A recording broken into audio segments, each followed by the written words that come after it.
Hi, everybody. This is Angelo Quinones, and you reach I Am Ministries. I Am Ministries is a Christian-based ministry designed to give you answers that come straight from God's holy word and inspired word, the Bible, the Biblios. Okay, according to the Greek and Hebrew documents of the Old Testament and the Hebrew and Greek documents of the New Testament.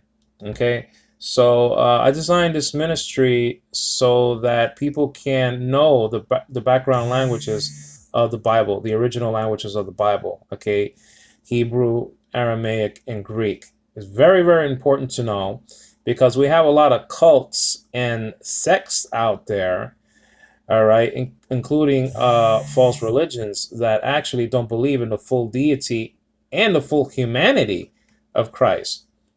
Now, my name is Angelo again, and I'm a born again slash evangelical Christian. I was born again in 1990 by the grace of God. I am what I am, free gift. And so I believe in all the core essential doctrines of the faith. I believe in the Trinity. I believe in the inspiration of the scriptures. I believe in the full deity and humanity of Christ. I believe in his blood atonement on the cross, his bodily resurrection from the dead, his second coming. So I believe in all the core essential doctrines of the Christian faith. And I went to Nyack Theological Seminary, and I founded this ministry around 2013. And one of the reasons was because I wanted to reach people so that way they can answer JWs more effectively by using the Hebrew and the Greek of the Bible. So that's just a deal. Now this series has to do with full Greek constructions of different verses that will help you and me to answer the witnesses. And in this particular study, we're going to look at Hebrews chapter 1, verse 8. Okay, Hebrews chapter 1, verse 8. Now I'm going to open up my Bible because I want to read from the English. I'm going to read from the Greek as well, but I'm going to read from the English. So go to your Bibles and check out, all right, Hebrews 1, 8. Okay, now you know the controversy that Jehovah's Witnesses created by saying, okay, God is your throne. Okay, so we're going to look at hatheos and the different meanings of hatheos. Okay, and we're going to look at ha, that weak demonstrative. So this has to do with the full Greek construction of the verse. Okay, so hopefully you guys can learn every single piece of information that you will need to reach not only the witnesses, but Islam, okay, actually could use, okay, I don't think they're going to use the Watchtower's translation, but according to other verses, they will use John chapter 17, verse 3 against us and stuff like that. So we have to know the Greek of the New Testament or the Hebrew of the New Testament. It will just help us tremendously against the witnesses. Let us read from verses 7 and 8 of Hebrews 1.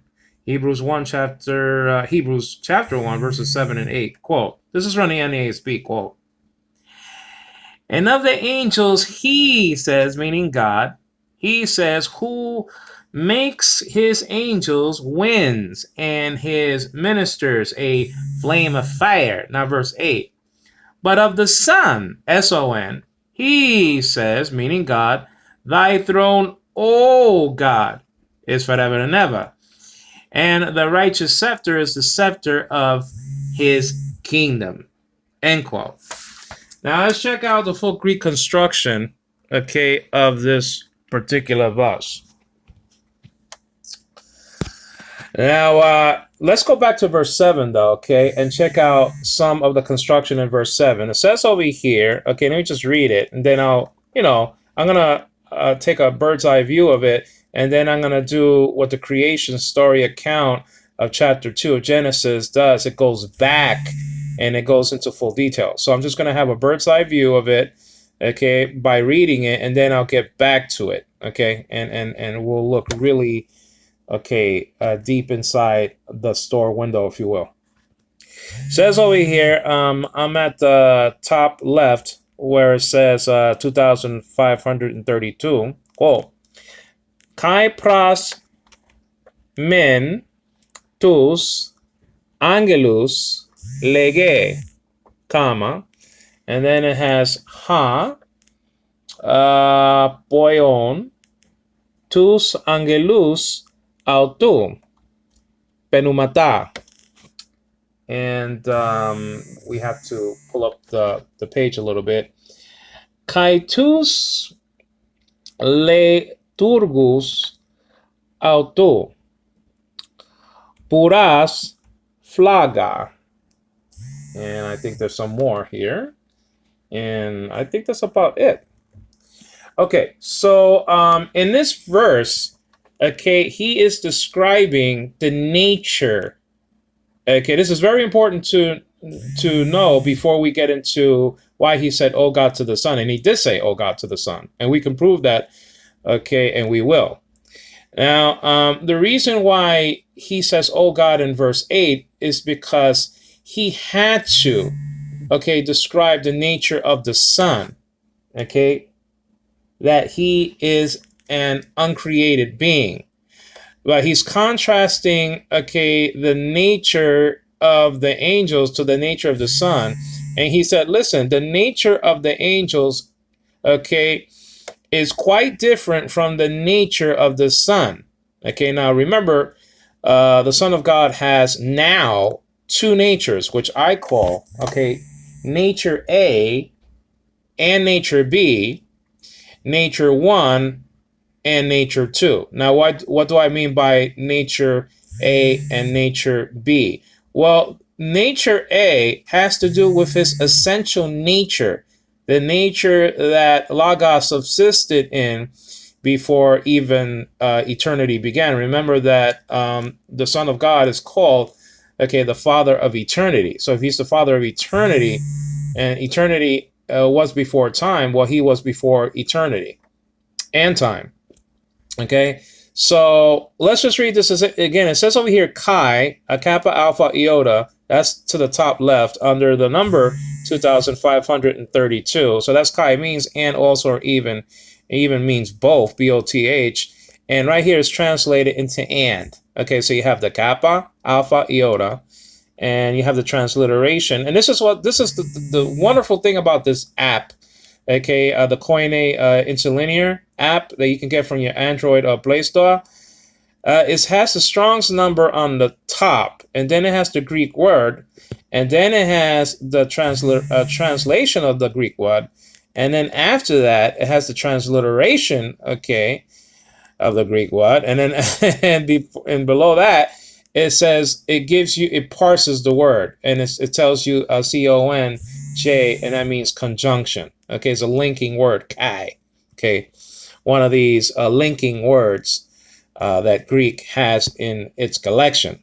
After that, you have pros, and it means over here as to.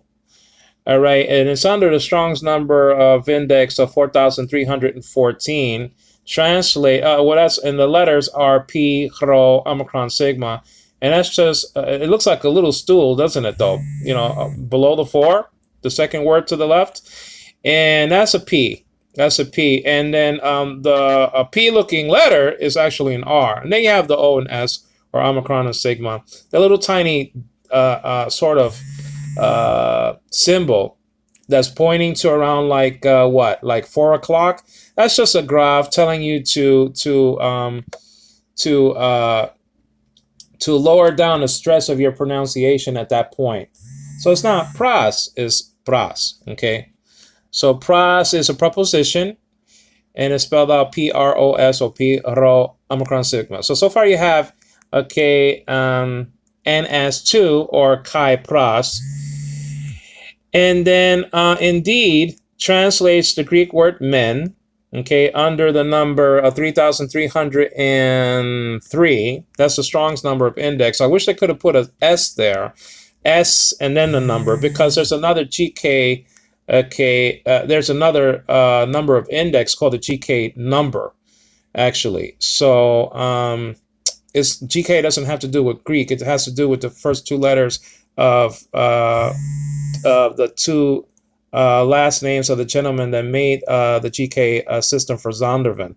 So I wish that you just could have put an S over there just to make just to let you know, I should say, that this is a Strong's number. But anyway, so men is spelled out mu epsilon nu, okay, and it's translated indeed, and it's transliterated into men, and it is also called a conjunction. Okay, so that's just a deal. So far we have Kai, Pras, Men.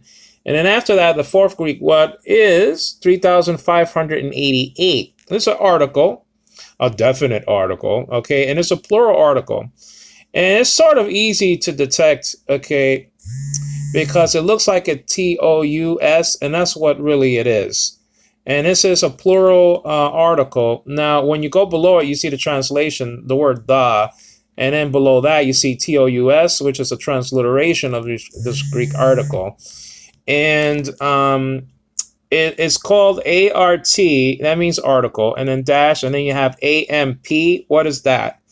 Well, AMP is not a supermarket, guys. Okay, remember we used to go to those AMPs in supermarket. I was born in the Bronx. So I used to go to those supermarkets. Now I live in Queens, Far Rockaway Beach. But tus is actually, the A stands for accusative. Okay, the case of the direct object, among other things, and then you have the M meaning masculine. So this is a masculine one, and then you have P. And that stands for plural. Okay, this is a plural article. Okay, so what follows has to be a plural noun. It just forces it like that, Greek, So far we have over here kai, pras, men, tous.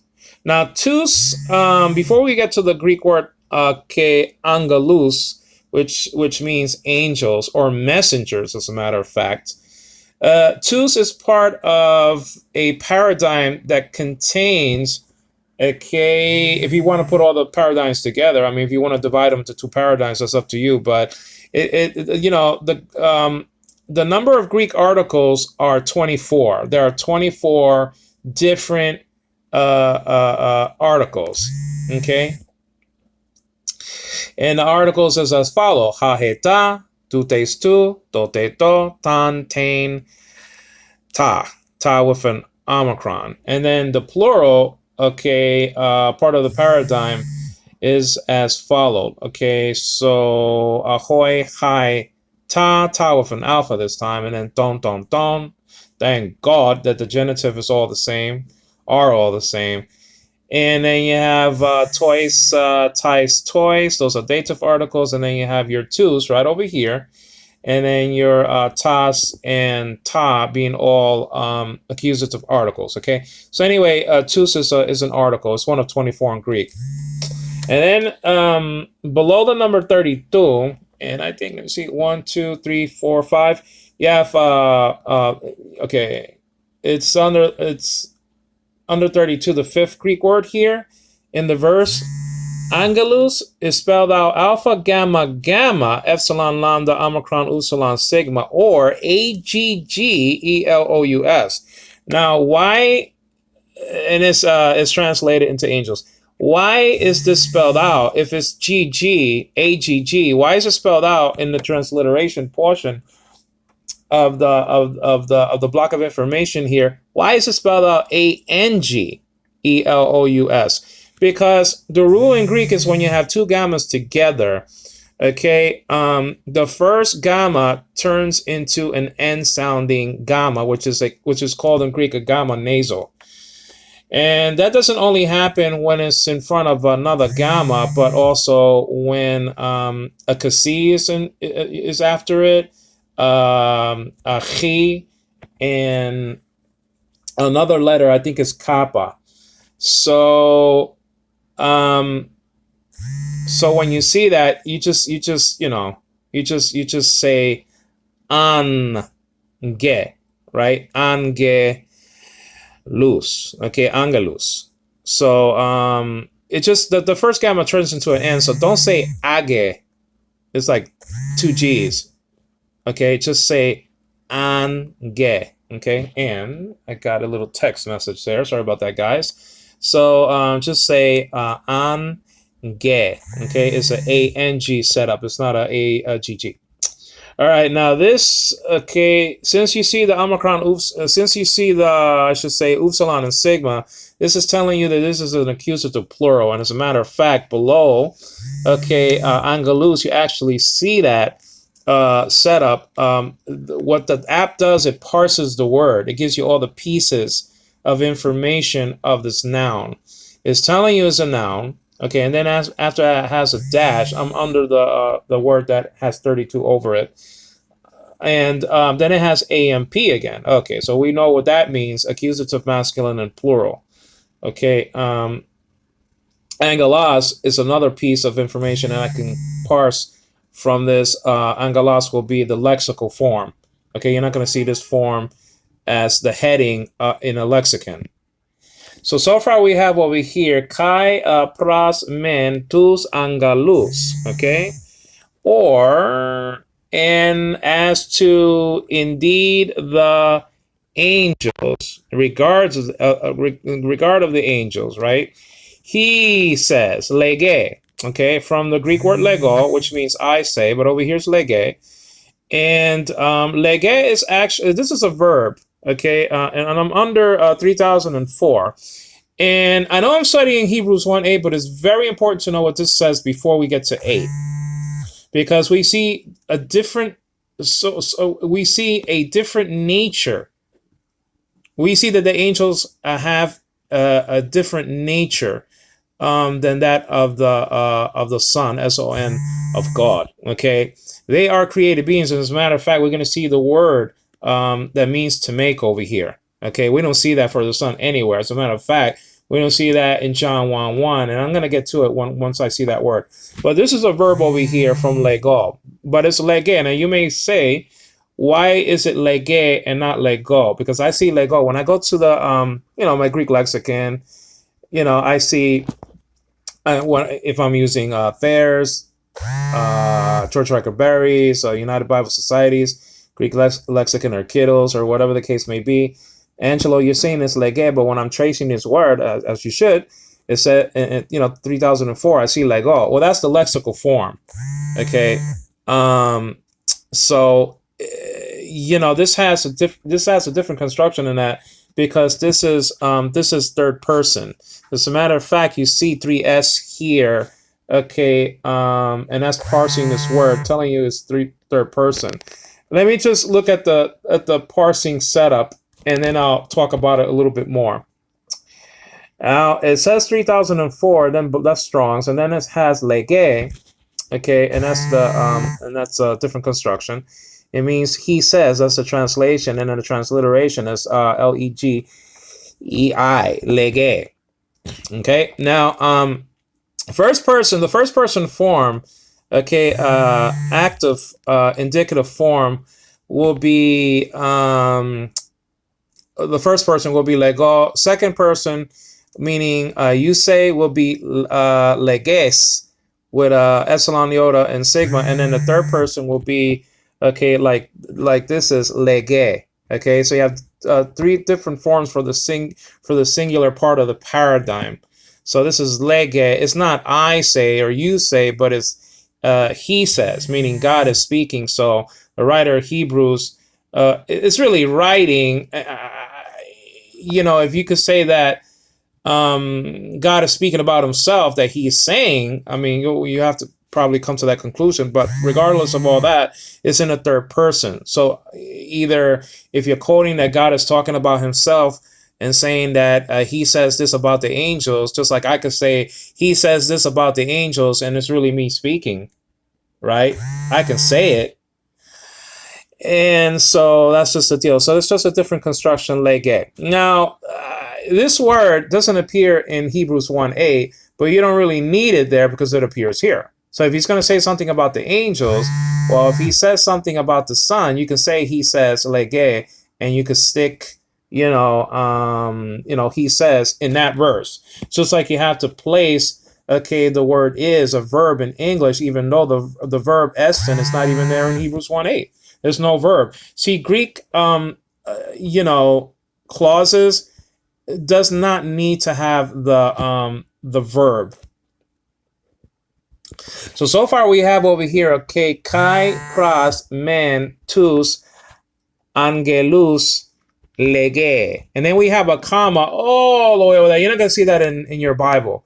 The comma comes right after the iota. And a comma is a comma. The comma, if you see a comma, it's a comma in English. If you see a period, it's a period in English. It's only that when you see a couple of punctuation marks in Greek that they differ from the English. Like, for example, if you see it, well, I don't know what elevated dot in English is anyway, but if you see an elevated sort of period, that's really a colon, okay, or a semicolon.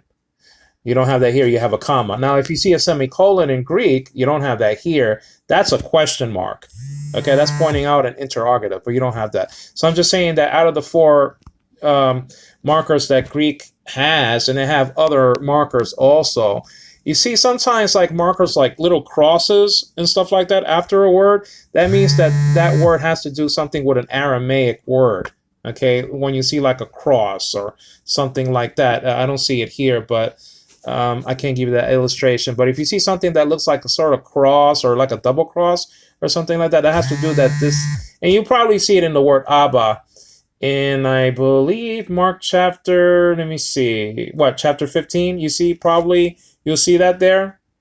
I don't know the verse offhand when he says Abba, Father, that's Aramaic. Or I'll just look at it right now very quickly, but then, I have to skim through it and stuff like that, so I'm not going to do that now. But the punctuation marks, I mean, if you have a comma, it is a comma. If you have a period, it is a period. It's only when you have the elevated dot that looks like a period, it's not a period, that's a colon or semicolon. And when you have a semicolon in Greek, in a Greek edition, it's actually a question mark. So that's it there. Now, this comma is separated from the clause because, the pieces of information sometimes tends to be so long that it could collide with the next clause. But what they should have done, they should have put the comma anyway, okay, after the word. So I don't see why they have to separate it, like that. I can see you separating everything, but you don't have to separate the comma. It's kind of ridiculous. But now, then the second clause begins with an article, ha. It's tagged by the Strong's number 3000. That's I'm looking toward the upper right-hand corner. And so you have over here 3588 ha is an article, but this is called a weak demonstrative. Okay, a lot of people call it an article. It's not just an article, it's a weak demonstrative. It can be translated into that one, just like this is translated into that one. Okay, ha. It can be translated into just the, and it can be translated into something else. We're going to see that in Hebrews 1:8. We're going to see that in Hebrews 1:8. So over here, that one, ha. Now in modern Greek, it's not going to be ha. It's going to be o, because the omicron is not called omicron. In modern Greek, it's called omicron. And so you're not going to say ha Canada. You're gonna have o Canada for the Canada. The country Canada. All right. So the one. So this could be used as a sort of like a pronoun, or it's called a weak demonstrative. So, and it's transliterated into ho, and then it's parsing it. It's art, saying that this is an article, and then and then you have nms, and that means nominative. Wait a minute. Is this nominative? This is yes. Yes, it's nominative, masculine, and singular. Okay.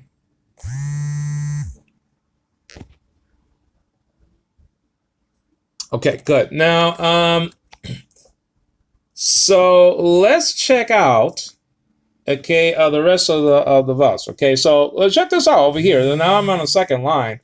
Okay, to the left where it says 4160, 4160, and it has over here poion. Now this means making. Okay, making. All right, making the angels. But first of all, it doesn't have this Greek word for in verse 8. Now, if you say epoiesin appears in verse 36 of chapter 2 of Praxis Apostolon, the Acts of the Apostles, Well, that doesn't mean create. As a matter of fact, the Jehovah's Witnesses don't even translate epoiesin, which is in the aorist tense, which appears in Genesis 1:1, by the way, where it says over there, NRK epoiesin hateas tan uranan kai tain gain. It doesn't mean creating in verse 36 of chapter 2 of Acts. Doesn't mean that. I can make you who you are. I can make you a great singer. I can make you a movie star. I can make you, I don't care, like what, like a football player. So I made you who you are. It doesn't mean I put you in a test tube, okay, and I created you. So that's how to answer the witnesses according to Acts chapter 2, verse 36. Now, poion is over here making. Let's check this out. Over here it says 4160, the Greek word poion, spelled out P omicron iota omega with a circumflex, and then nu. The nu looks like a V, it's not a V, it's an N in Greek, like in Nancy. It's called nu according to biblical Greek, but according to modern Greek, it's called a ni. Okay. That W looking letter is not a W, it's an omega, it's an O class, long O class, as a matter of fact. This is a participle. Even before I get to this, I know this is a participle. Why? Well, if you see in your Greek interlinears, if you see something with an ing, a verb with an ing, making, eating, sitting, kicking, drinking, sleeping, I mean, I don't care. It's a participle. So the POLON is the transliteration of this Greek word. And check this out. Over here, it says, okay, V-PRA-NMS. Now, we already know that that this is a participle. And you see the P over there, okay, in this word. P, participle, okay? An ing word, a participle, okay? Haon. On is a participle in the Septuagint of Exodus chapter 3, verse 14. On is a participle. It's an adjectival participle, though. It's not it's not an adverbial participle. There's a couple of different kind of participles that you should know of. After this, so it has a poion for the angels. That he made the angels. Okay, all right, and it has the article again. Tous is accusative article in the plural part of the paradigm. Whew. Okay, has tous again. 3588 has tous. So what follows has to be a plural noun. So you have tous. I already explained that. And then you have 32. Angelus. I already explained that. That is that's an accusative article in the plural part of the paradigm. Okay, more than one angel or more than one messenger. Okay, angelus. We already went through that. And it says over here autou. Now autou is a third person personal pronoun. Okay. And you have your first person personal pronouns like ego, mu, moi, me, I, ego, my, Greek word mu, to me, moi, and then me, just me. And then you have your su, soy, se, which is second person personal pronoun, which are second person personal pronouns, okay? And so, su means you, and sou means your,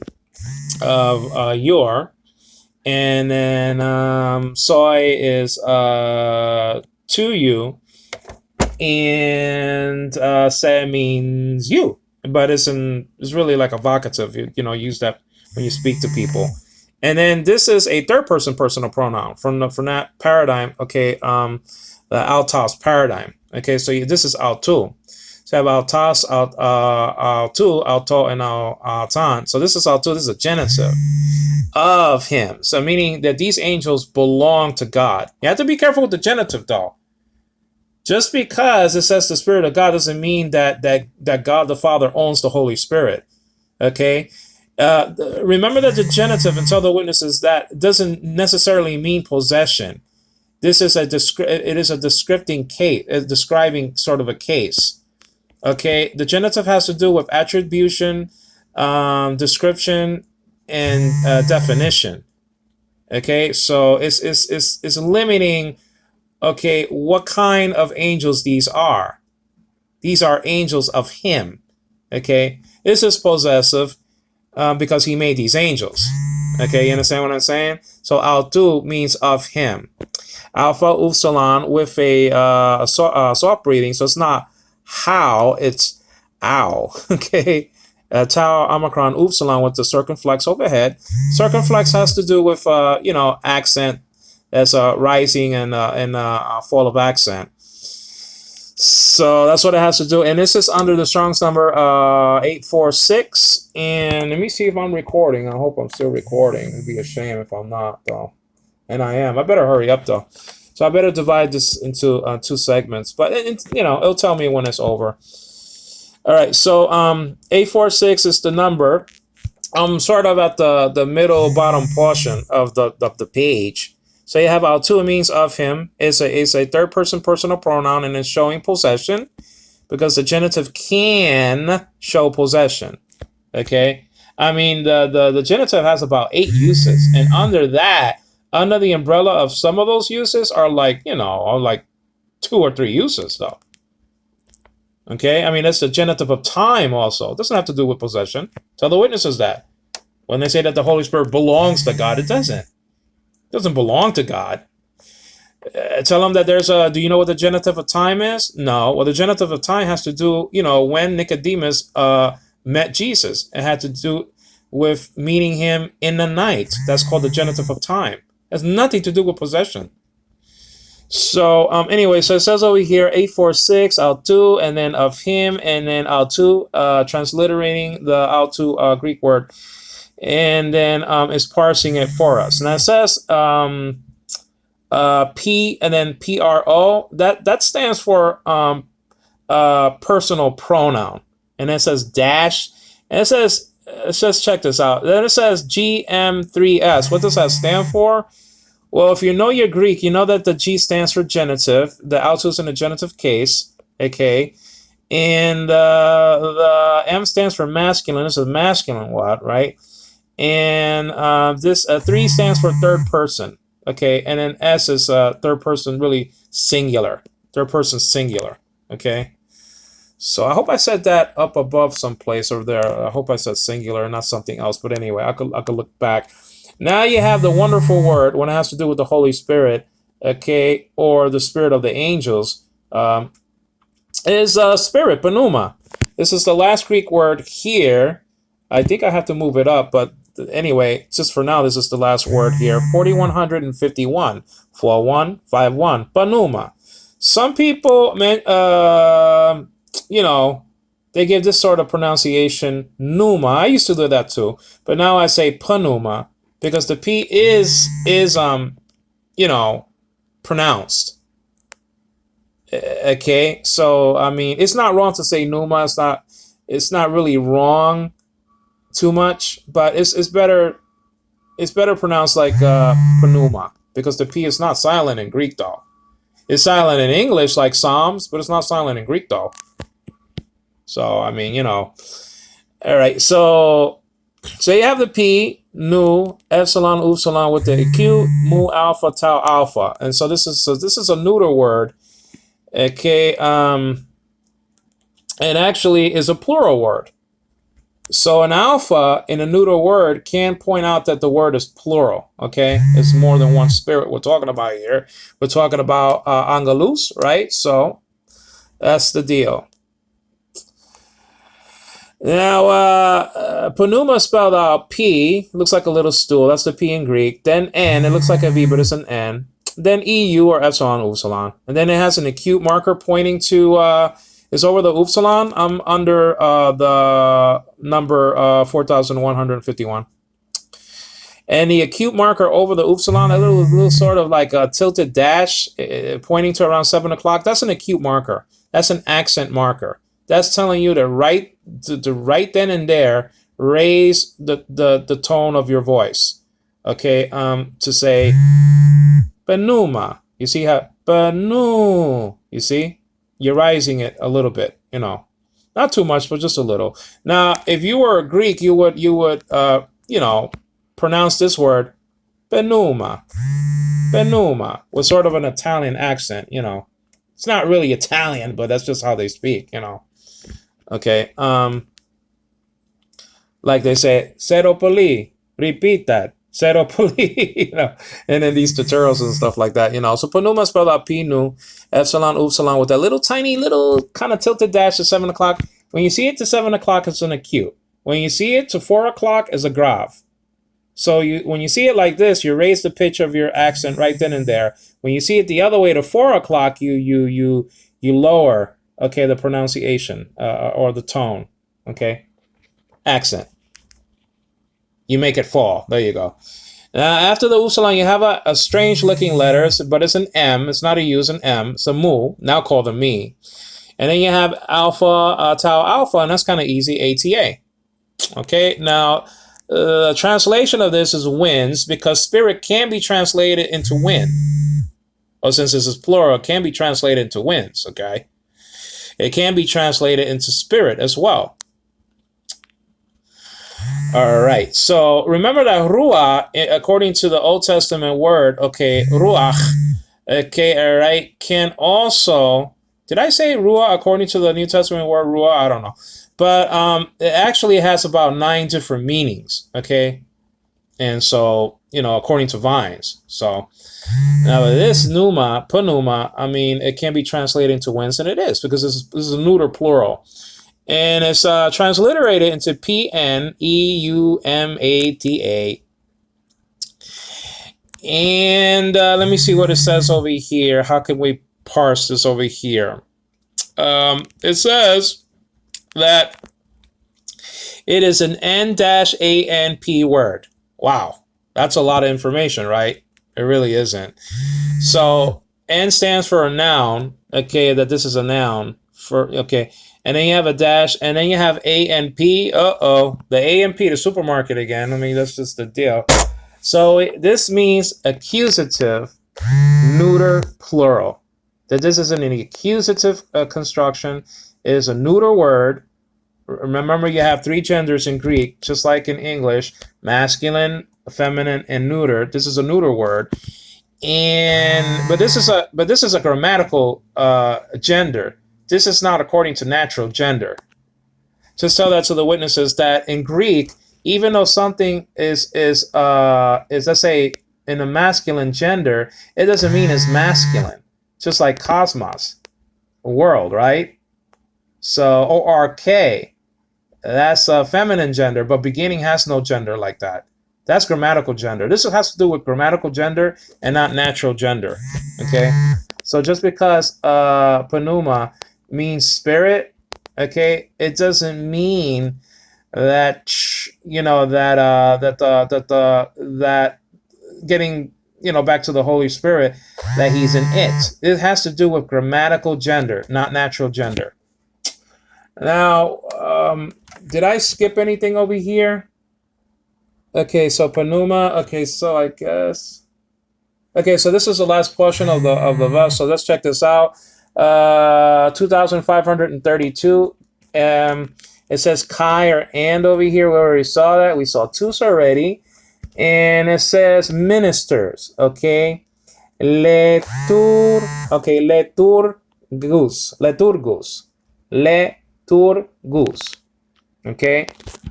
So that's that's under, okay, the Strong's number of index of 3011, spelled out lambda. It looks like an upside down Y. I'm looking at the third Greek word, okay, to the top, under 3011. And so it looks like an upside down Y. It's not upside down Y, it's a L, lambda, equal to lamed in Hebrew, the sound anyway. So you have, after that, you have an EI, epsilon iota, then a tau, that's a T. Omicron upsilon, that's OU. Omicron upsilon and epsilon iota, or EI, and then OU, those are diphthongs. And there are about 8 diphthongs in Greek. A diphthong is a combination of 2 vowels blending together, making one sound, U, or in the epsilon iota, okay, we have A, okay. In modern Greek, it will be E. But anyway, we're not talking about modern Greek, I mean, you have these lectures on YouTube and these people who, are, they mean well, some pastors, they get up, or some Bible teachers. I'm a Bible teacher myself, praise God. I have that gift. And some people, they get up and they say, well, you should really pronounce the letters in the Bible according to modern Greek. That's nonsense. That's chaos. You're going to have chaos if you do that. Okay, you're going to have a participle on, okay, sounding like an article if you do that. Okay? The article, or the relative pronoun, I should say, on, right? So I mean, but still, I mean, I can check out some difficulties there. I mean, all across the board. I mean, you can have a weak a inflectional particle o sound like a definite article o if you have, and you won't even know the difference if you're listening to a tutorial on I was gonna say cassette. There's no more cassettes. But just a CD or something like that. You're gonna have chaos. You're gonna have, okay, just chaos. You're gonna have like things sounding like genitives and there's something else, or I don't really want to get into that, but it's just such nonsensical talk that some people get into. And I know that probably what happens, like people that get excited. Ooh, I learned a modern way of speaking, of pronouncing the alphabet letters, and now I'm going to tell the church about this, and then I'm going to tell them that they're so wrong to pronounce, okay, Greek in that way that we're used to pronouncing it. And so, something, the Greeks really laugh at us, and that's nonsense. That's nonsense. There's a whole bunch of nonsense stuff. We should pronounce Biblical Greek into Biblical Greek. It's the ancient pronunciation. And in modern Greek, if you want to do, I let people know the differences of the letters up front, but I don't force people to pronounce Biblical Greek into modern Greek. It's chaos. It's absolute nonsense if you get into that stuff, though. Let me see if I'm still recording. I hope I am. Okay, that's just it. So, I mean, don't listen to anybody on YouTube if they're saying, well, Greeks laugh at the pronunciation of biblical, at the biblical pronunciation. They don't. They don't laugh. I spoke to a Greek before about the Bible, and I said theos. He didn't say, oh, it's not really theos, it's theos. I mean, come on. No. They don't get into that nonsense. They don't care about that. Okay? Now, if you want to reach a Greek and you're speaking Greek to this person, yasas, to onanamu ine, angelas, okay, ego pras, ime, I ameriki, Nea Yorkie, the name of me is Angelo. I'm from America and I live in New York. And by the way, do you know Christ? I mean, you can switch pronunciation a little bit, okay, when you're speaking to him, but, instead of saying lagos, you can say logo. So, I mean, he might know that. Logos, But this idea that you change the pronunciation of biblical Greek, you're going to have chaos. It's just total distraction.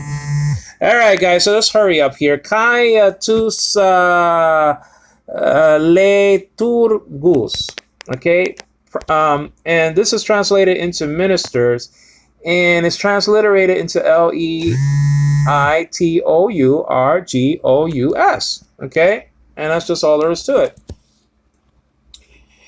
And so what this is a noun. It says N over there, and then I'm under the number 3011, and I'm at the last description, okay, N, and then dash, and then AMP, accusative masculine plural, okay, that's all there's to it. All right, so let's look at the other word, autu. We already saw that, of him, okay, the ministers of him. Okay, so he made these angels into ministers and winds. So it's talking about their function, that they're ministers, and up here, winds, that's their nature, okay? But these are created winds, okay? These are created spirits. You understand what I'm saying? So that's just a deal. So let's go to number 846, and we see autu. And then of him, we already saw that as genitive, and autou, and that's a preposition,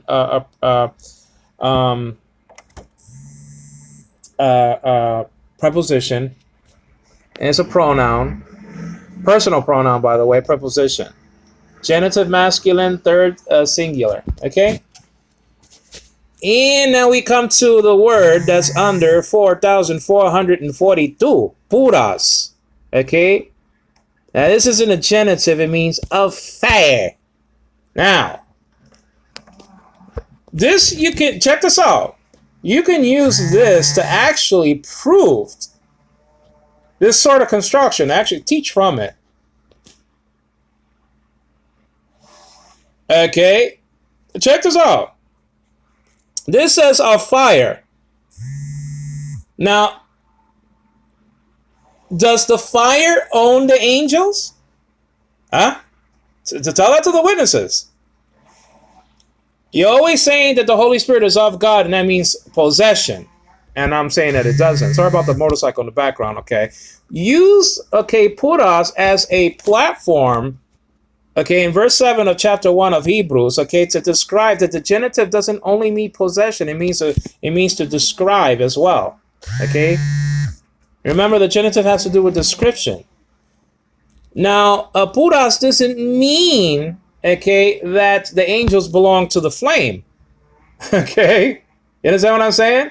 It doesn't mean that the flame possesses the angels. It's describing the angel. You understand what I'm saying? So just use that logic and that reasoning, and then, you know, and just explain that the genitive has more than one use. I mean, come on, guys. Okay, so puras, spelled out P, upsilon, rho. And let me close the window, okay? Because somebody is building a house or something around this place. I don't know. I'm like Ralph Crandon, for God's sakes, okay? Remember when he used to close the window? Ugh. And there wasn't even a glass in the window. Remember that program? It wasn't even a glass in the window. So anyway, that's it so far over here. Kai tus, okay, leturgus, autu, praise the Lord, and then it has a comma. So now we have another clause, puras, which means of fire. Okay, spelled out Pyros. Now, the upsilon is a U in Greek. Why do they translate the U? They transliterate the U into a Y. I have no idea. I have absolutely no idea why they do that, though.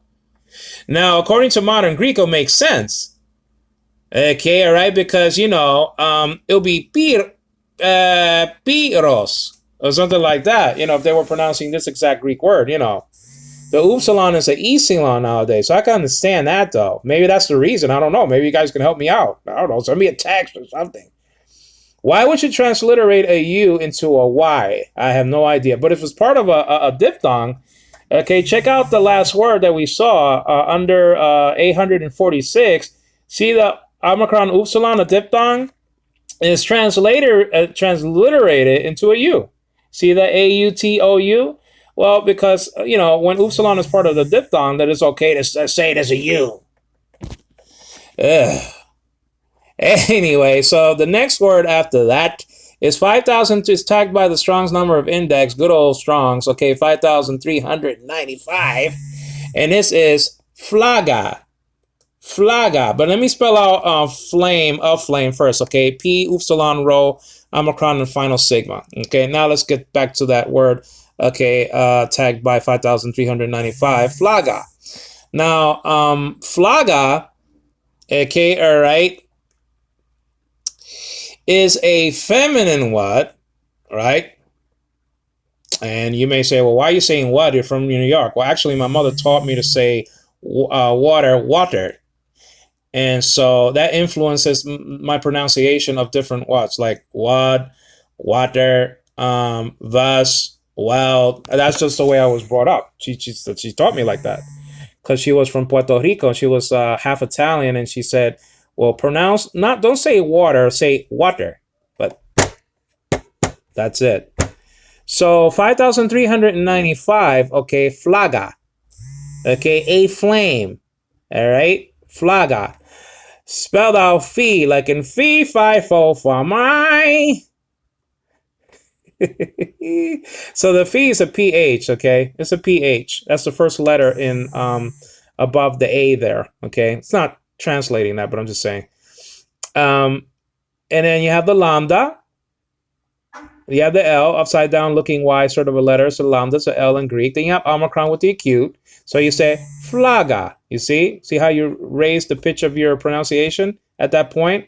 Because it has what? The acute marker. Remember that little marker that points to 7 o'clock? Say acute. Acute. Okay? Acute.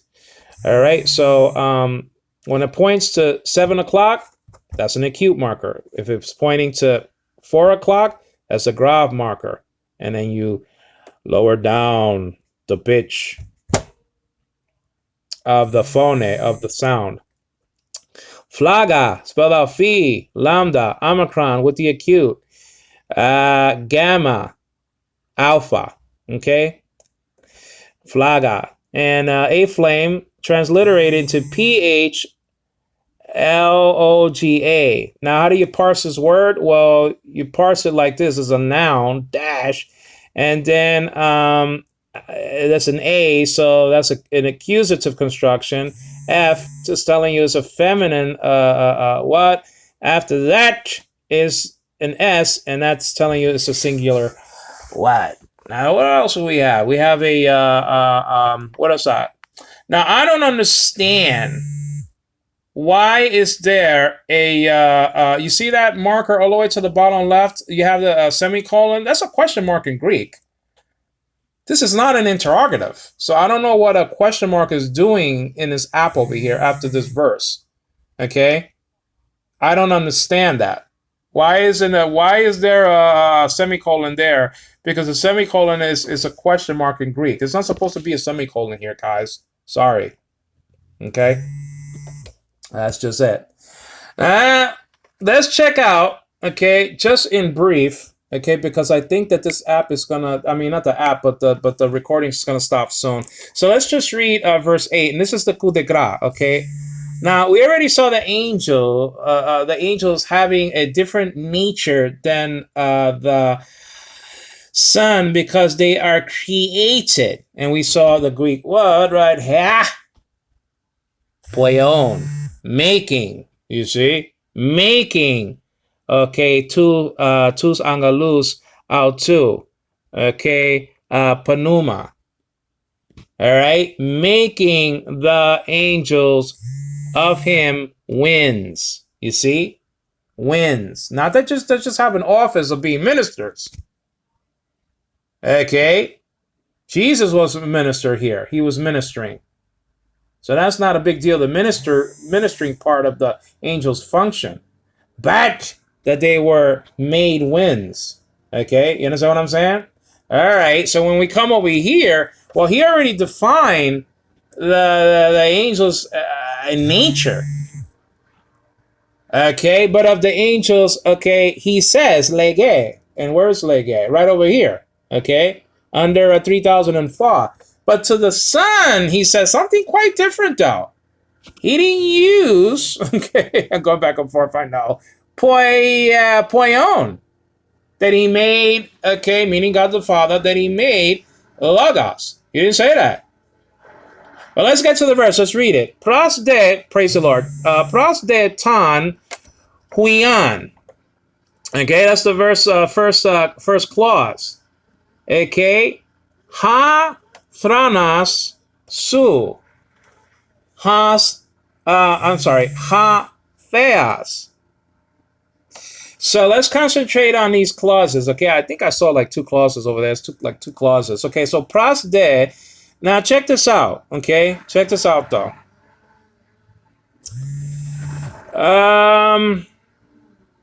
Actually, they do it differently than the normal Greek interlinears too. You see because you might be looking at from your Greek interlinear. You see the word de, 1161. Okay, the word but doesn't appear under this word in your Greek interlinears. You know why? This is a postpositive. This is to be translated first. Okay, even though it's the second word, it's called a postpositive. There are a handful of these in the New Testament, and you translate this word first. Okay. Okay, but this, but that, you know, so de, which is also a conjunction, by the way. Okay, so but this is translated first in our English Bibles, okay? De, de. But let's get back to pros, which is a preposition tagged by the Strong's number of index 4,314, pros, and it means here unto, okay? And then pros is the transliteration of the Greek word pi rho omicron sigma with the grav, the omicron. And underneath you see prep, P-R-E-P. It's just telling you it's a preposition. And this is one of like 17 small prepositions, pra, pras, ek, en, apa, kata, hupa, peri, ana. I mean, there's just about like 17 of these small prepositions, And so that's just the deal. The unto is under that. And then we already spoke about that. That's a conjunction.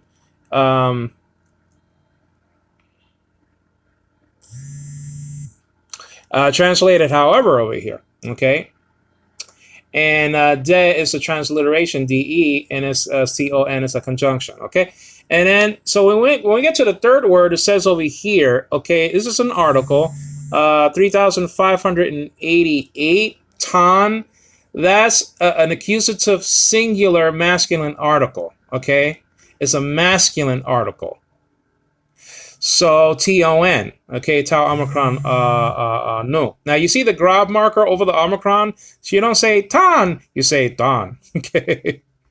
So that is translating this Greek word ton, okay? And so T-O-N is transliterating what?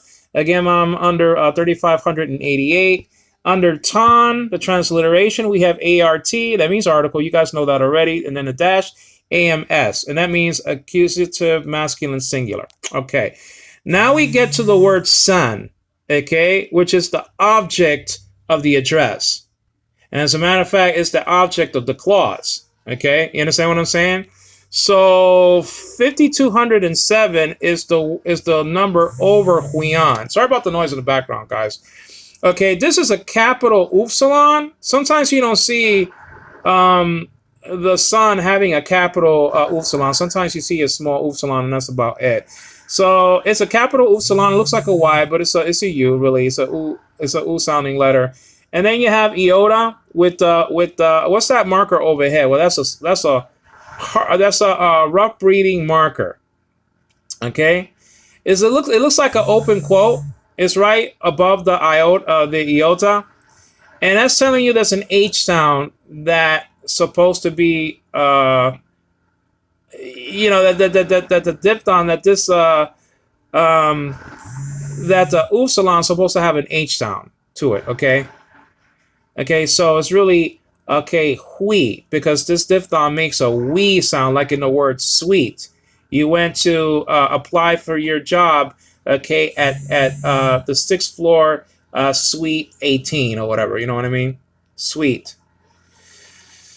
So that's just a deal. So this is a we sounding diphthong. Upsilon and iota makes a we sounding sound. Okay, and since there's a rough breathing marker, okay, it's not we, but is hui. Okay. So omicron and nu are the other letters completing this Greek word that means son, S-O-N. Then you have the acute markers, the acute marker, I should say, over the omicron. So it's just hui on. You see how you raise it a little bit? Hui on. Okay, there's 2 syllables over here. Okay, hui and then on. Hui on. Hui on. Okay, so it's translated into son, S-O-N, and then H-U-I-O-N. Okay, not U-I-O-N, but H, because of the rough breathing marker over the iota. And you do that with diphthongs. You put the rough breathing marker over the second letter of a diphthong. Okay. Now, this is a noun. Okay, so you see N dash, and then it says AMS. That's just accusative masculine.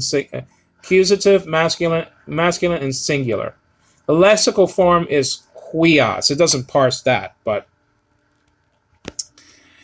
okay. And so, he's the object of address. So he's going to be spoken to by who we now know as God the Father. Okay, all right. So this is the first clause. That's 4 Greek words. Pras de tan huion. All right. But of the son, he says, now where's the verb? Well, you don't need the verb in Greek. Since you have the verb in verse 11, in verse 7, I should say, you're thinking to yourself, when you translate this, it really means that he's saying something also to the son. Okay, because it has the word however here. But, B-U-T, de. But of the son, he says, you see? So even though you don't have lege here, but you have to add a verb in your English translation, though. Okay. Now the second clause begins with ha, which means the, transliterated into ho, and art is article, and nms is nominative masculine singular, and that's just the deal. Ha means the. Okay, here I'm gonna tell you that it doesn't mean. Okay, all right. It doesn't mean the coming up. Okay?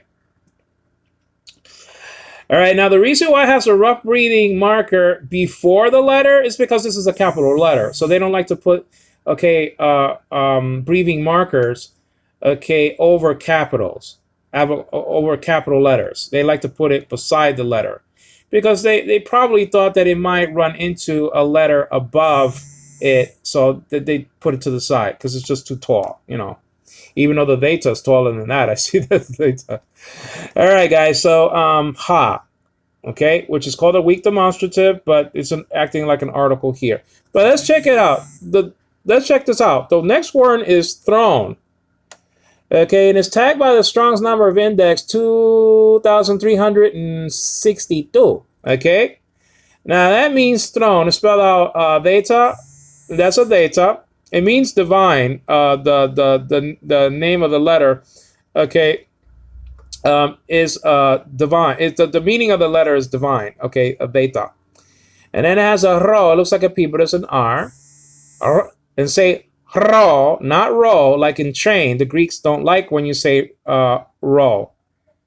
They don't like that. I know a lot of people can't make that, pronounce it. They can't make the pronunciation of the ro like the Greeks, but it is like e Turquía, okay? So like e Turquía means the Turkey, or the country of Turkey, okay? So they don't like a ro, they like a ro, okay? I always mention this funny story about Get Smart. I love that program. It's one of my favorite programs, along with Abbott Costello, The Honeymooners, Gilligan's Island, all that stuff, And so the thing is that in Get Smart, there was a secret, sort of a secret agent, but in the bad side of the camp, from Chaos, and he was called the Claw. But he said to Get Smart, don't say claw, say craw.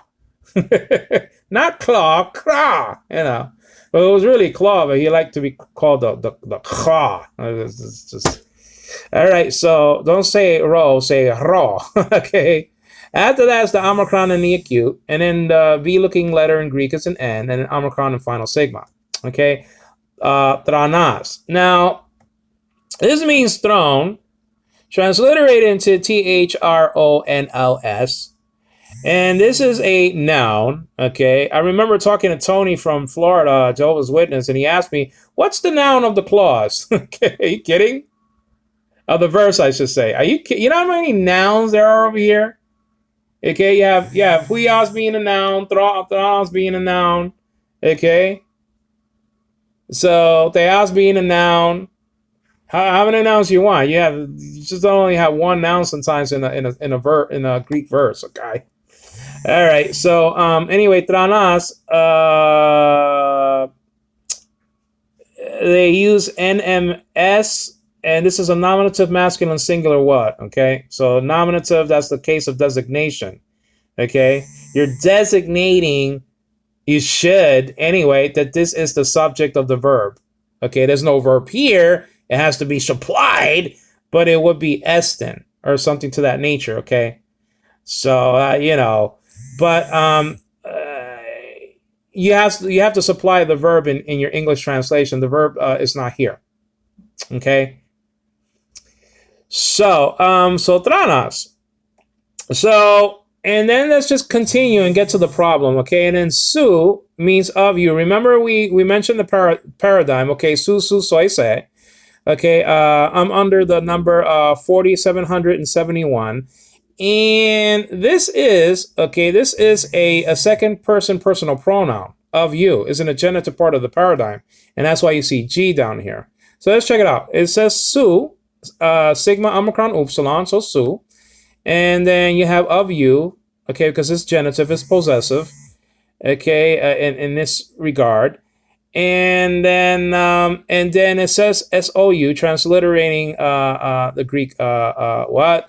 And then so you have over here P and then PRO, which is a personal pronoun, and then a dash and then a G2S. What's G2S? What's that? G2S stands for genitive second person singular. Okay. All right, because the Father is talking to the Son, so that's second person. Okay, so the throne of you.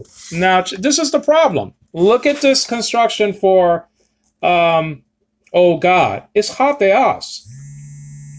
Now usually in the Bible, hatheos means the God, but in this case, okay, no pun intended. In this case, it means, oh God. Now, is that permissible? Yes. The ha, okay, under is all the way. I'm all the way to the bottom left portion. Now, if this runs out, meaning the recording time, I will pick it up from right here. Okay, I just don't know when it's gonna finish. Okay, I hope it doesn't. I hope it doesn't end right here because this is the juicy part of the tutorial, you know. But praise to God, I'll get back to you guys if it does. Okay, I'm just letting you know because I don't know how much time I have left, but it's not that much time on the phone because, you know, the gigabytes are up there, you know. All right. So that's just a deal. So I'm at the word that's tagged, okay, by 3,500 and by the number 3,588. And the word that's tagged by 2,316, which is God, okay, theos. Now, this is the deal. Ha theos can be the subject of the sentence.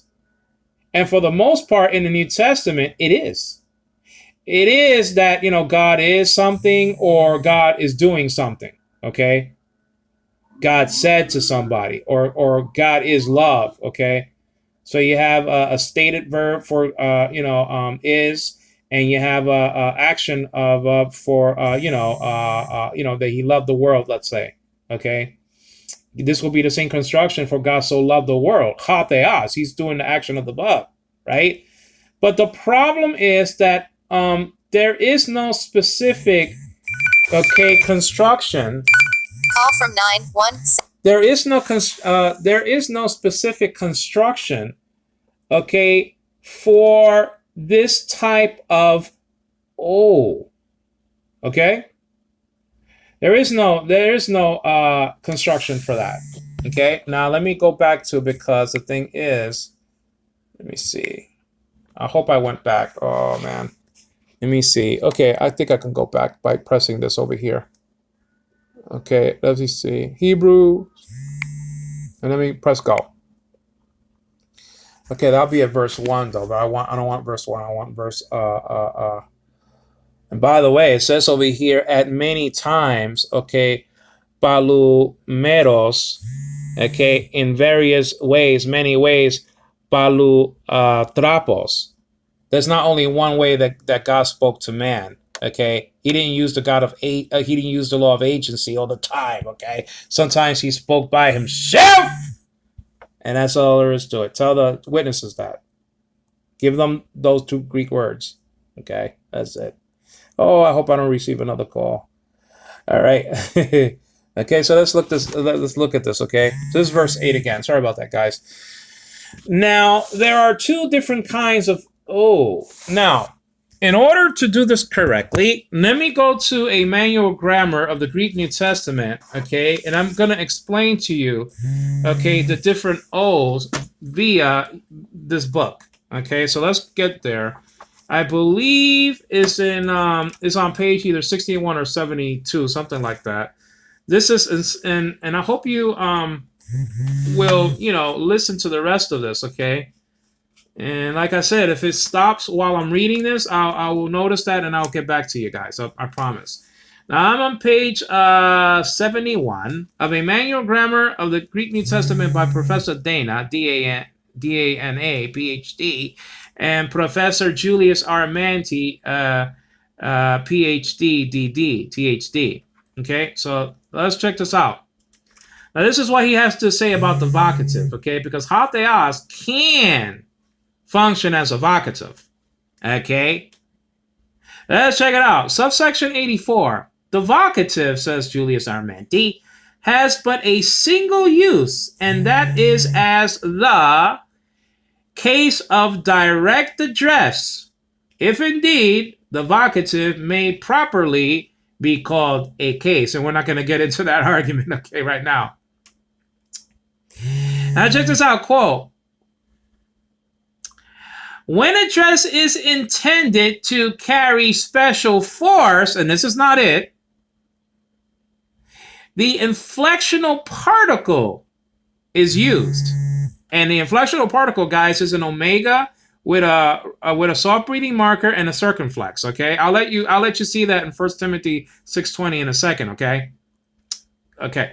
So the inflectional particle is used for special force. As in, okay, Matthew chapter 15, verse 28, and we might take a look at that, okay? Matthew chapter 15, verse 28. Otherwise, the simple vocative is used, as in Acts chapter 17, verse 22. You know, simple vocative construction, you know. Now, where it is desired to ascribe to the object of address special definiteness. That's what we have over here, guys. The article is used, and that's what we have over here, huh? Now check this out. This is the problem, though. Quote, since it is necessary to use the nominative form of the article, check this out, being no distinct vocative form, this influences the use of the nominative ending for the noun. But the vocative, okay, but the vocative function is there just the same. And check out Luke chapter 8, verse 54 for that. Now, what in the world was that all about? Well, this is what Julius Armenti and Professor Dana were trying to say. There is no distinct form, or there isn't any distinct symbol to point out the vocative with special definiteness. The Father, okay, wants to point out in a very great way that the Son is God. So he simply doesn't say, oh God, like Paul said to Timothy, oh God. Let me get that right now, okay? In order to do that, I'm going to have to turn my phone sideways. Okay? Not really sideways, it's just upright, I guess. And go to, I have to go to another book, okay? Now I just went to my phone though. Let's get the book of Timothy so I can show you that that's a different kind of O, okay? So let's do that right here. Okay, all right. I hope I'm still recording. I mean, I just, you know. Okay, that'll be, what's that? That'll be 1 Timothy? Yeah, 1 Timothy. And that'll be chapter 6. So let me get the numbers over here. 6. And let me get verse 20. That's all you got to do with the witnesses, guys. That's all you got to do. All right, go. Now check this out. Okay. Let me see if I'm still recording.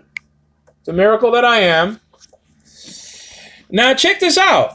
Check this out. This is going to be sort of a different sort of structure because it's capitalized. You know, the inflectional particle is capitalized. In the manual, it's not capitalized over there when he was writing what I was reading to you. But this is the inflectional particle. Now check this out. I'm under the number all the way to the tippy top, left-hand corner, 5,599. That omega there And the other sort of little tiny symbols, the inflection, let me just let that pass. Okay, the circumflex and the soft breathing, all that make up the construction called the inflectional particle. This is O, and it's translated into O, transliterated into O. Okay, but the thing is, okay, that O is special force. Okay. Oh, Timothy, it says over here. Okay, the deposit committed to you, or in Greek, okay, tein paretheken, deposit, okay, guard, okay, phulaxon, guard, phulaxon. You see the kasi over there, phulaxon. Guard this deposit that God gave to you, okay, and probably through the apostles by the laying out of hands, okay. So that means O, but with special force. That's not the O found and recorded in Hebrews chapter 1 verse 8. The one in Hebrews chapter 1 verse 8, okay, is an O, but it has to do with special definiteness, because the Father intends to make sure that, okay, the word God is definite, but in a very special way, that you definitely know that the Son is God. That's all there is to it. Now, you know already that symbol now, okay? So let's go back to, let's go back, okay? Let's go back to Hebrews, okay? Let's see if I can find it here. Okay, Hebrews, wait a minute. Hebrews is after Timothy, as a matter of fact, though. Okay, here it goes. And I'm just going to press go because it's just going to go to chapter 1 anyway. And I can go through the trouble of just skimming through. Okay. So you know that the omega, with those little tiny, markers, the soft breathing and the circumflex make up the inflectional particle. Meaning O, but for special force. All right, let's go to verse 8 now. You can tell the witnesses this stuff. Hopefully, All right, so you see now to the, where am I at, though? Okay, this is verse 9. Okay. Now, you see to the bottom left, though, that's not the symbol used. Because what? Now, they had a specific symbol, okay, for special force. A wonderful symbol, the omega of the circumflex. But the Greeks didn't invent one for special definiteness. So, since they didn't have one, the article has to be used that normally means the.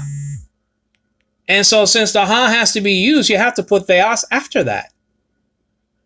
Okay? You can't put the even though the is an article, it's a noun that's in a vocative when somebody is speaking to God. Jesus said te around verse 46 of chapter 27 of the Gospel Kata Mattheon, the Gospel according to Matthew. Jesus and I just say but I mean, he was in agony. I don't mean it to put it like that, lightly. But what I'm trying to say, construction-wise, if he was speaking Greek, he was probably speaking Aramaic. But anyway, Matthew records that he said, te emu, my God, my God. But you can't use the after ha. You can't. Because the ending of the word God, thea, has to be nominative, because you're using a nominative article. Look what it says over here below. Okay? It says it's an article and it's a vocative. Okay?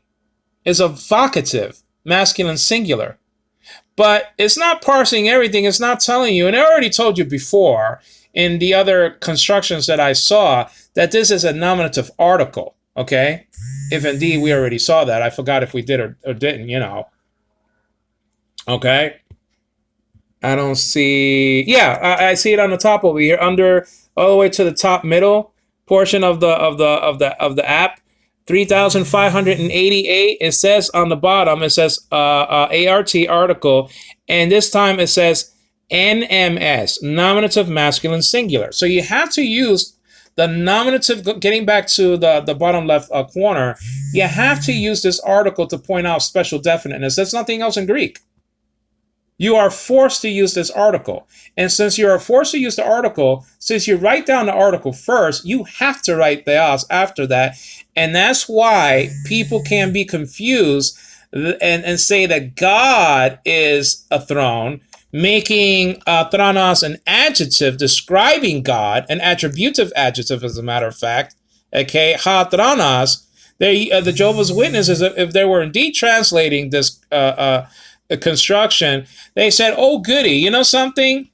We know that hatheos, okay, is usually nominative. Is usually the listen. Is usually the subject of the sentence. So that's our excuse to say that God is a throne."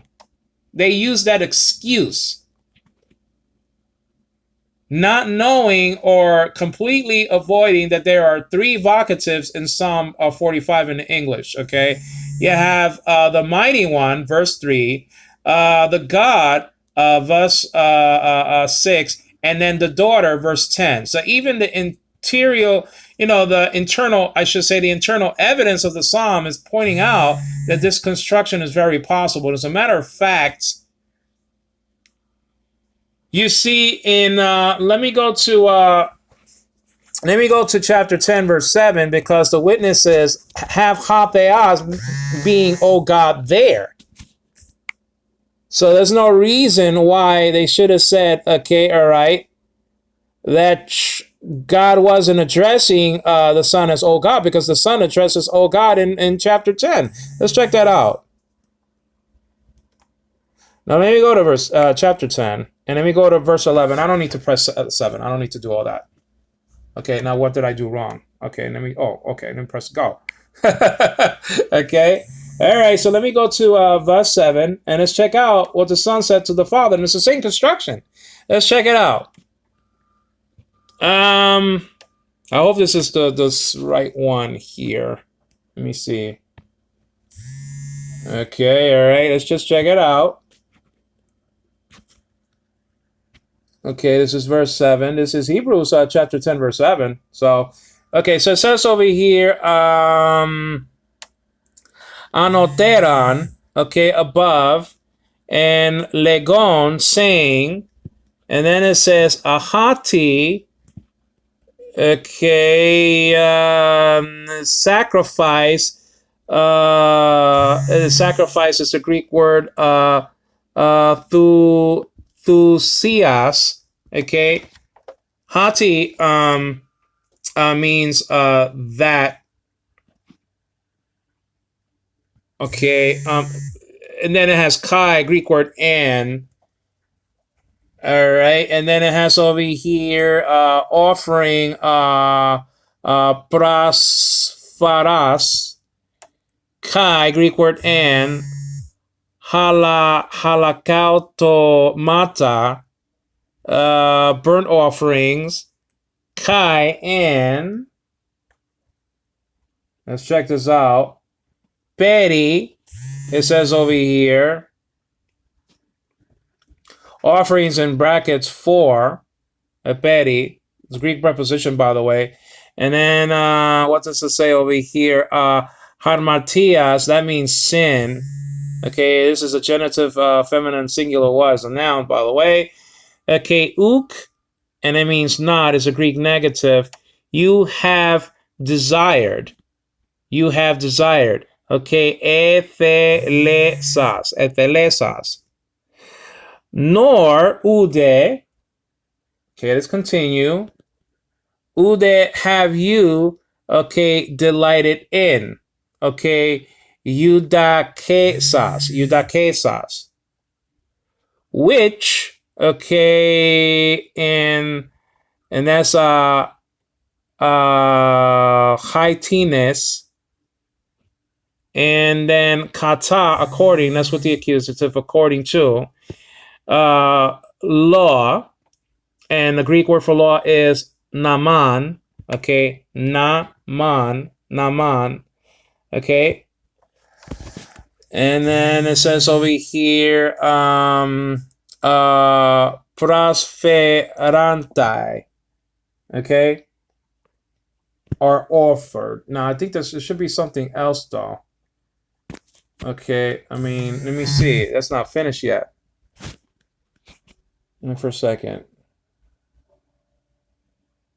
Okay, now there's more though. So where is the more? Wait for a second. This is verse 7. Okay, let me see where I was reading from here. Okay, where is the rest of this verse though?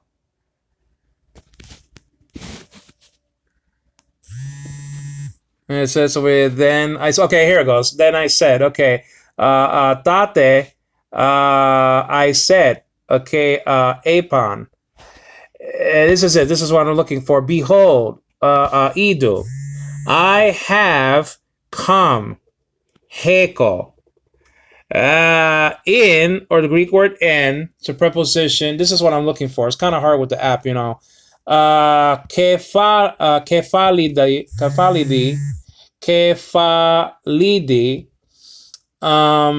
scroll. Let me see, of the book, and then it says biblio. It is written, and this is in the perfect tense over here. I see the reduplicating consonant, gamma. See that? Gegraf, gegraftai,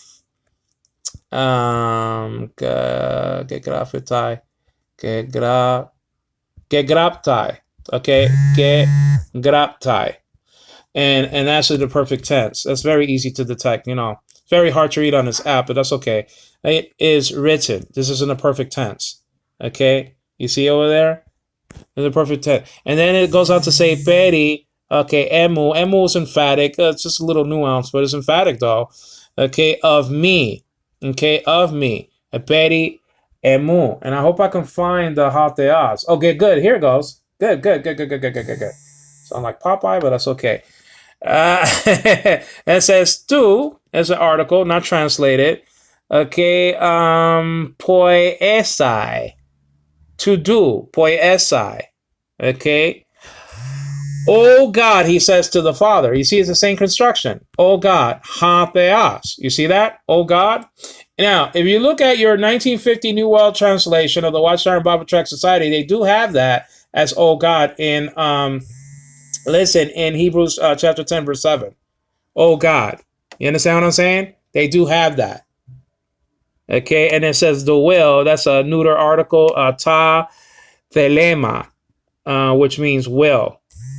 Okay, thelema. To do thy will. And by the way, Jesus also has a will. The Holy Spirit also has a will recorded in Hebrews chapter 2, around verse 6, something like that. But Jesus has a will according to like verse 1 or 2 of Matthew chapter 8. I will. And then he told the leper to be clean. There you go. I will. This is my will, he said. You understand what I'm saying? So that's a verse that you can use for the witnesses. Oh, the Father's will. Yes, I know. But Jesus also willed. Okay? And that's recorded there in chapter 8 of Matthew. All right, so hateos can be used as a vocative, guys. Okay? Vocative. Not merely as a nominative, that is functioning as a nominative. Let's get back to Hebrews 1:8, okay? Okay. So let's get back. Okay, let's get to chapter 1. Let me press 1. No. Okay, 1. And I just press go. Oh, wait a minute. I didn't press go this time. I didn't press it last time either. Okay. All right, so let's go to verse 8. That was very hard to find in the app, the continuation of verse 8. It's just, sometimes it's a pain dealing with the app. It is a blessing, though. I mean, we are truly blessed to have things like this, guys. Okay, so far we have pras de, okay, tan huian, kama, hai, atrana, su, ha, theas. So ha, theas can function as the subject of the verb, the subject of the sentence. Okay? But So the throne, so God, it is possible to say that God is a throne here. It is possible, but it is also possible to say that the throne is. So, like if you have hatheos being evocative, okay, well then you have to look for another noun being the subject of the sentence, and really the only candidate for that, okay, is hadranas. That's the only candidate for the subject of the sentence. So God, okay, is not the subject of the sentence. It is the throne that is the subject of the sentence. You have to choose, okay, which is the subject of the sentence. And according to Psalm 44 in the Greek Septuagint, and Psalm 45 according to the Masoretic text and the English Bibles, we see that. And I think this finished though. I think. Hey, Obed, buddy, what's up? I see you there, buddy. I see you, buddy, pal. And so Obed is up there. I'm gonna leave that picture there. I'm not gonna take it out. That's my buddy there, Obed Vargas. He lives in California with his dear wife and two daughters. And he's gonna hate when I said this, but he's an ex-Jehovah's Witness, now born again Christian. Obed Vargas. He's a truck driver. Very hard worker, very delightful person to speak to on the phone. He's an ex-Jehovah's Witness. He's actually an ex-Jehovah's Witness, now born-again Christian. So there he goes, Obed Vargas, right up there, guys, okay? So I'm going to leave you right there, buddy. I'm going to get to you. So that's kind of good. So, yeah, there are ex-Jehovah's Witnesses that have called me on the ministry. Julian Watson is another I spoke to. I was in Augustine's show. Augustine Astacio. He has a show. He has a ministry called Healing X Outreach. I'm not an XJW, but I just appeared on the show because he wanted to know about my ministry, I Am Ministries. But anyway, let's get to this, guys, dear people. So it says over here, pros de ton huion. So huion, the son is the object of address, is in the accusative case construction. And then you have hatranasu hatheas. So which is the subject of the sentence? Which is the subject of the sentence? Well, because of the context, this being a quotation from Psalm 45, okay, in the Masoretic text, in Psalm 44, according to the LXX, the Greek Septuagint, you have to say that God is addressing, okay, God the Son as, oh God, here. And he uses special definiteness. And when I was trying to say before, getting to the lower left-hand corner of this app here, you know, hatheas is the normal construction for God being something or doing something in the sentence. Okay? But you have to admit that there are verses in the New Testament that have, all right, hatheas as vocative. Now, in order to do that, because I didn't remember all of them, let me get theirs because I did mark the verses there. Okay, that has the verses there, I should say, where it does have hatheas as, oh God, in the New Testament. And so let me just get you those, okay? Let me get you those. So the Strong's number that tags the word for God is 2,316. Okay, so let's get that. All right.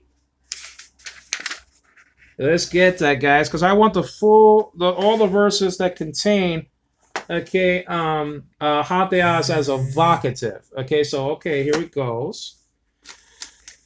Now, if you have Thayers, the old-fashioned Thayers, go to page 288, and you're going to see, okay, on the left column, that all of these appear with, oh God, from hatheas. All right, Mark chapter 15, verse 34 has this construction, hatheas, for oh God. Luke chapter 18, verses 11 and 13 has hatheas for oh God. Okay, has oh God for hatheas. Okay, John chapter 20, verse 28 has a vocative there. Okay, hatheas, hatheas mu, hakurias mu, the Lord of me and the God of me, but that's a vocative. Okay, And so Acts chapter 4, verse 24, I looked at my Bible, but I didn't see it there. So, I mean, I don't know, maybe he's using another manuscript or something like that, but you can check out Acts chapter 4, verse 24. And then the coup de grace is Hebrews 1:8 with a question mark, it says over here, so you can't deny it. It is possible. And then you have, Hebrews chapter 10, verse 7 with that same construction. And I already took you to the other side of the app. And I showed you that that's possible. Now let me get the New World Translation out so I can give you the page number. Okay, I hope I can find it. Of "Oh God" in Hebrews 10:7. Okay, let me get that because they do translate if they were translating the New Testament. I don't know if they actually were, but if they were actually meaning the Watchtower and Bible Tract Society, if they actually were translating this. Okay, all right.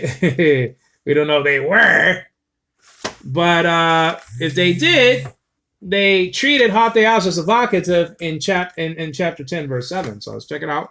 Let me give you the page number, and let me actually give you the quotation from of 7. Let's check this out. Now I am on page 651.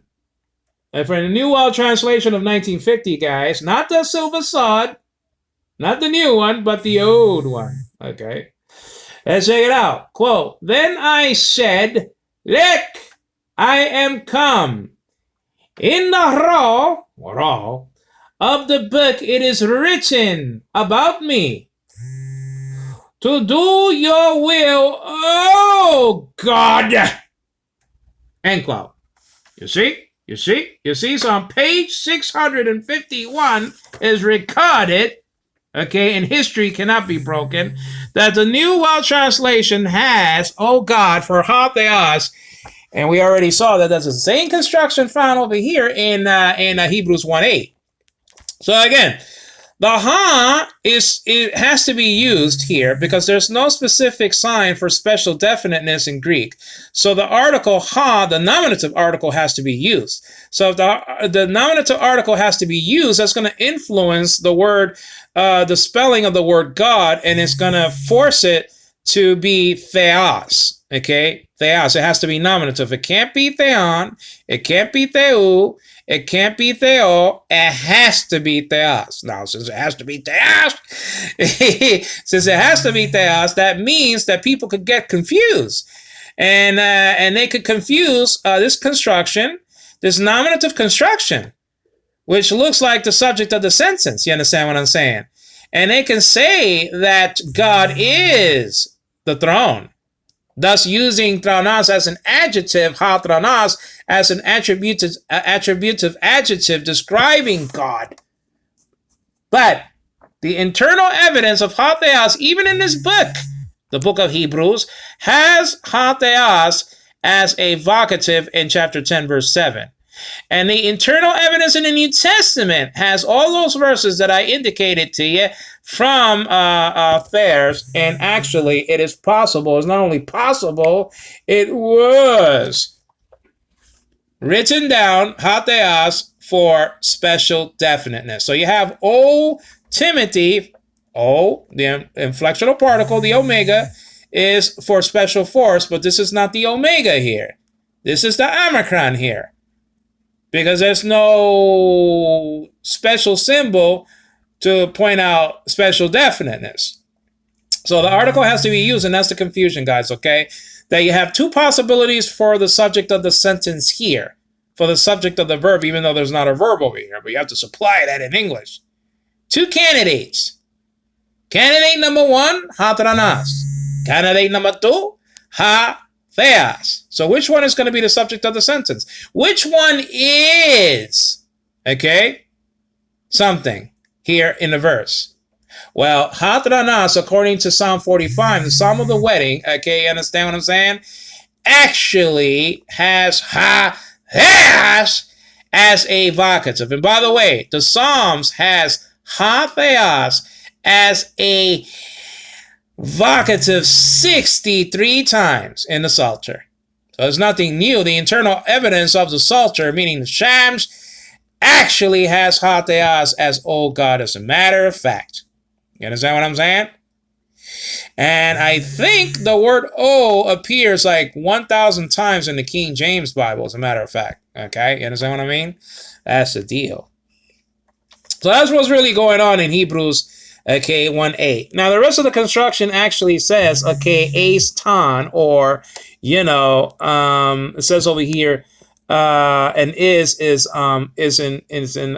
brackets because the word is not here in the Greek, and it just says two. Ace is a preposition, and it's just a pr. Yeah, it does say prep over here.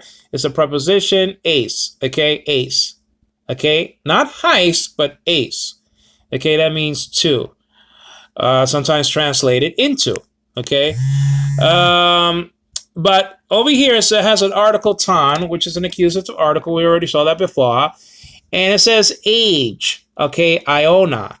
Okay, and this is an accusative masculine singular word, and it's a noun. Okay, Iona. So that's one of the many nouns over here in the verse. So just simply to ask me so I mean, if a Jehovah's Witness asks you, well, what's the noun of the sentence? Well, just tell them, which one. Okay, which noun you're talking about? You're talking about what? God? You're talking about? Are you talking about son? You're talking about Iona? What you're talking about? I mean, there's a whole bunch of nouns over here. All right, instead of me is tu, and we already saw that. Age, Iona. So that should be in the genitive. Yes.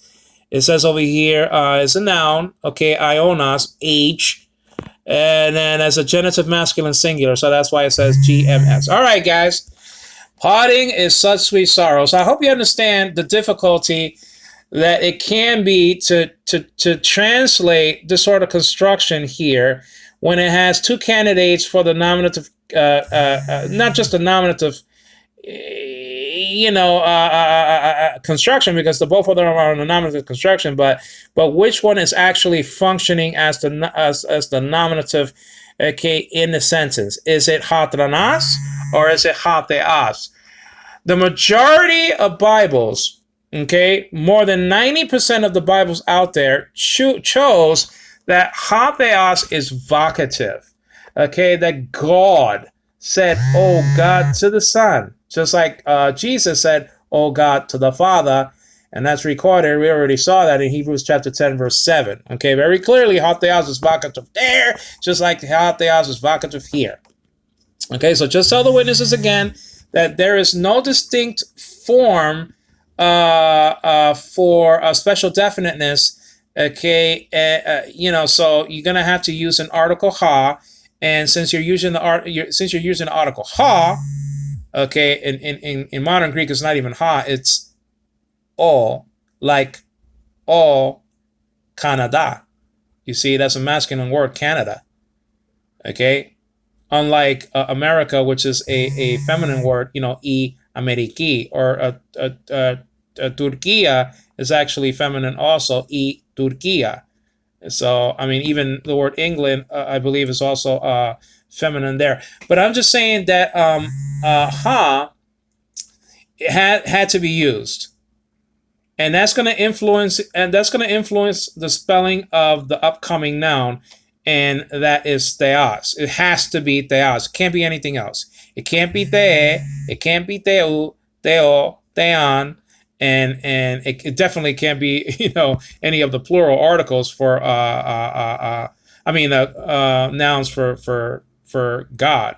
I say fair, Okay. So hatheos has to be used, guys, but it means oh God here. Okay, that's just all there is to it. And again, tell your Jehovah's Witness friends or enemies, okay, love them anyway, that hatheos is used as a vocative. Okay, 63 times in the Psalms and about 8 times in the New Testament. Okay, so this construction is very possible. As a matter of fact, okay, Brother Augustine, who used to be a Jehovah's Witness, now is a wonderful Christian serving many people in the Lord. Okay, children and adults alike. He asked me, it was sort of a statement. I guess a question. He said, so it is possible to say, oh God, from this construction, even though it looks like a nominative. And I said, yes. This is Angelo Quinones giving the glory to God the Father, to the Lord Jesus Christ, and in the Holy Spirit. Take care, guys. Thank you so much for your participation. Please have some comments there on the screen. Don't forget to subscribe, please. I want this new channel to grow like the other channel that I have, Angelo Kyky Quinones, KYKI, that has over 1,400 subscriptions. So this is a baby channel, and this has only 13 subscriptions. I'm not complaining, but I want it to grow, okay? Take care, guys. Bye-bye now. Bye.